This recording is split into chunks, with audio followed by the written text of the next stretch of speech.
The mind of man is some part of the mind of God. Therefore, it contains within itself unlimited possibility of expansion and self-expression. The conscious mind of man is self-knowing.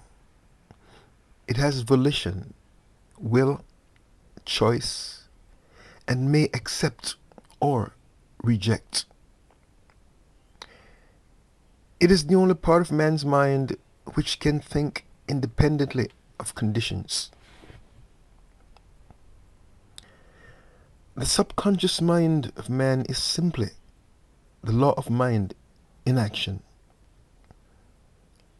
It's not a thing of itself, but it is the medium for all thought action. It is the medium by which man may call into temporary being whatever he needs on the pathway of his experience. The mind of God is infinite. The mind of man is some part of this infinite creative mind of God. Therefore, the mind of man is as infinite as the mind of God. As man's capacity to understand his true relationship to God,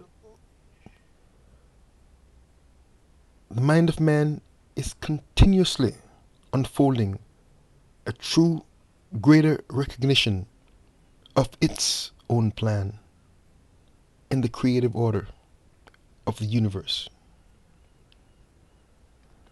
It does not yet comprehend its own power or scope, but does know how, in some measure, to consciously cooperate with the infinite. Spirit is really the only mind there is. It's eternal. It never began and never will cease to be. It is complete and perfect, happy and whole, satisfied and at peace with itself. Because the mind of man is the mind of God in man, the mind of man is conscious and directive. It is to a man what God is to the universe. God is spirit, that is, without parts, a universal unity and wholeness. God is mind. The self-knowing mind of God is the spirit of God, and at the same time, the spirit of man. Mind in its self-knowing state is spirit. The mind of God, the mind of man, is the same mind, conscious mind. Man is part of the self-knowingness of the mind of God.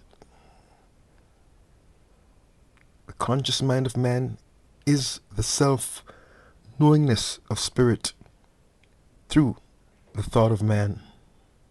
Hence, creativeness.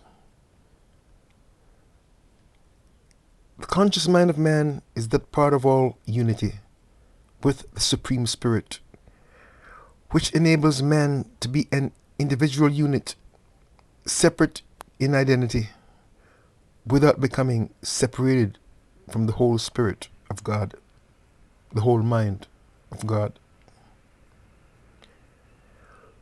Without this conscious mind of man in an individual, God or the Spirit would have no independent offspring. Therefore, God will not be completely expressed. The eternal has placed itself at the center of man's being in order that man may become functional individually.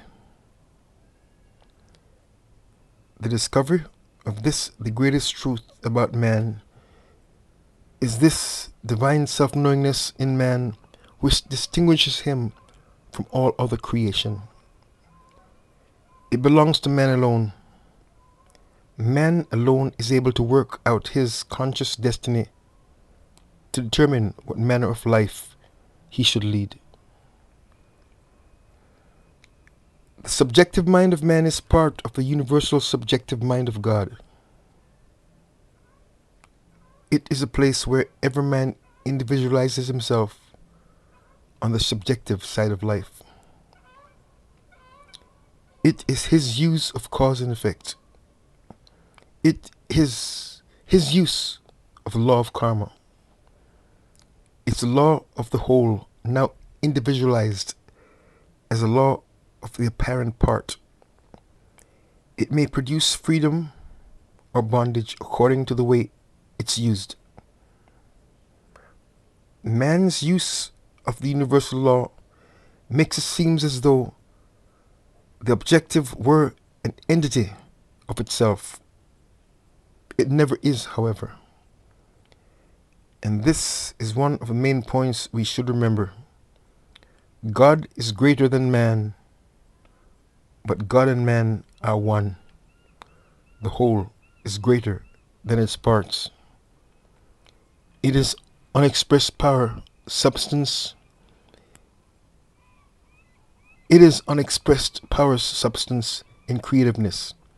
It is unexpressed mind.